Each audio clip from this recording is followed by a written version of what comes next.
তিনি এই যে বিদেশে যাওয়া, ঘন, ঘন বিদেশে যাওয়া, লোকজন সহকারে বিদেশে যাওয়া, রাষ্ট্রীয় অর্থ ব্যয় করা, নিজের অর্থ ব্যয় করা, উপহার নেওয়া, স্মার্টনেস দেখানো, এই জিনিসগুলো আসলে তার ধাতে এখনো ঢোকেনি। এখনো তিনি সেই জিনিসটা করতে পারছেন না। তার শুধুমাত্র একটা জিনিস আমরা বুঝতে পেরেছি, গাড়ি চালানো তার ভীষণ রকম পছন্দ।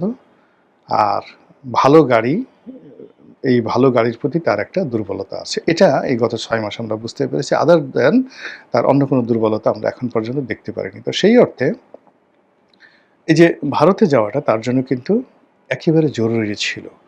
তিনি ক্ষমতায় বসে উইদিন 15 ডেজের মধ্যে যদি ভারতে যেতেন, তাহলে সম্পর্কটা এমন একটা পর্যায়ে ছিল যে নরেন্দ্র মোদির তাকে অভ্যর্থনা জানানোর জন্য এয়ারপোর্টে চলে আসতেন। I am sure. এবং ডোনাল্ড ট্রাম্পকে যেভাবে নরেন্দ্র মোদি তার নিজের এলাকা গুজরাটে নিয়ে গিয়েছিলেন এবং স্টেডিয়ামে তাকে একটা গণসংবর্ধনা দিয়েছিলেন, তারেক রহমান সাহেবকে হয়তো সেই সংবর্ধনা দেওয়া হতো এবং এটা বাংলাদেশের জন্য একটা ল্যান্ডমার্ক হয়ে থাকতো। কিন্তু সময় গেলে সাধন হবে না, সেই কাজটি বিএনপি করেনি, করতে পারেনি বা তারেক রহমান সাহেবের অনীহার কারণে এই জিনিসটা হয়নি। এখন আমাদের আসলে বহুমুখী সমস্যা। সেই সমস্যার প্রেক্ষিতে ভারতে যাওয়াটা, ভারতের সাথে সম্পর্ক স্থাপন করাটা বিভিন্ন কারণে আমাদের জন্য জরুরি হয়ে পড়েছে। আপনারা জানেন যে ইউনূস সরকারের আমলে ভারত অনেকগুলো সুযোগ সুবিধা বাংলাদেশকে, যেটা শেখ হাসিনার জমানাতে দেওয়া হয়েছিল, সেটা বন্ধ করে দেওয়া হয়েছে। এইগুলো বন্ধ করে দেওয়ার কারণে কি হলো, মানে অ্যাটলিস্ট শুধুমাত্র একটা সেক্টর, অর্থাৎ আমরা যে ভারতের বিমানবন্দরগুলো এবং নৌবন্দর এবং সমুদ্র বন্দরগুলো ব্যবহার করে আমাদের এক্সপোর্টের মালগুলোর জন্য আমরা ট্রান্সশিপমেন্ট সুবিধা নিতাম ভারত থেকে।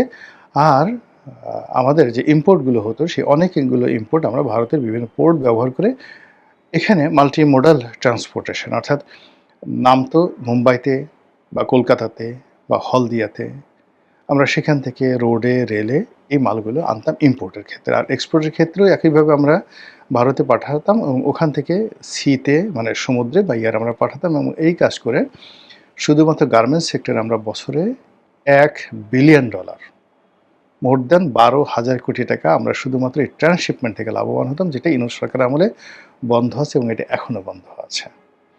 অন্যদিকে বাংলাদেশ এবং ভারতের যৌথ বিনিয়োগে যে একটা এখানে রেল লাইন, তারপর এখানে ডিজেলের যে পাইপলাইন, এই জিনিসগুলো হয়েছে। এখানে আমরা ইনভেস্ট করেছি, যেগুলো সুদ গুনতে হচ্ছে। কিন্তু ভারতের সাথে যদি সেই চুক্তিগুলো নবায়ন না হয়, চুক্তিগুলো যদি চালু না থাকে, তাহলে এই পুরো ইনভেস্টমেন্টটা জলে যাবে, সুদ গুনতে হবে এবং ভারত থেকে আমরা ডিজেল পাবো না। এই যে দেখেন গত ৬ মাসের বিভিন্ন ক্রাইসিসে আমরা যেভাবে ভারত থেকে ডিজেল পেয়েছি, পরিমাণে অত বেশি না, কিন্তু এটা ছাড়া কিন্তু আমাদের সর্বনাশ হয়ে যেত। সরকার টিকতেই পারত না। যে পেট্রোল পাম্পগুলোতে যে সমস্যাটা হয়েছে, সরকার টিকতেই পারত না। কিংবা এখন ধরেন সিএনজি নিয়ে, এলএনজি নিয়ে এখন যে সমস্যাগুলো হচ্ছে, এগুলো বাড়তে থাকবে আগামীতে। সরকার পরিস্থিতি সামাল দিতে পেরেছে, কিন্তু সেই যে সমস্যাগুলো তৈরি হয়েছে দুটো এলএনজি প্ল্যান্টে, এই সমস্যাগুলো আবার চলতেই থাকবে। এর কারণ হলো এখানে যে দুটো কোম্পানি, এই দুটো কোম্পানির উপর সরকারি কোনো প্রভাব নাই। একটা সামিটের, আরেকটা হলো মানে এক্সিলারেট, সেই পিটার ডিহার সেখানে চাকরি করেন। তো অনেকে বলেন যে এই কোম্পানির সাথে আওয়ামী লীগের লোকজন জড়িত আছে। হোয়াট এভার মেবি, এই কোম্পানি দুটো যদি প্রবলেম করে, এলএনজিটা পুরোটা বসে যাবে। তো এক্ষেত্রে আসলে যাকে বলা স্ট্র্যাটেজিক পার্টনার, সেই স্ট্র্যাটেজিক পার্টনার দরকার বাংলাদেশকে যদি সার্ভাইভ করতে, এবং সেই পার্টনারটা অবশ্যই ভারত। ভারতের বাইরে কেবলমাত্র চীন আমাদের সেই পার্টনারটা হতে পারে, নট মোর দ্যান দ্যাট।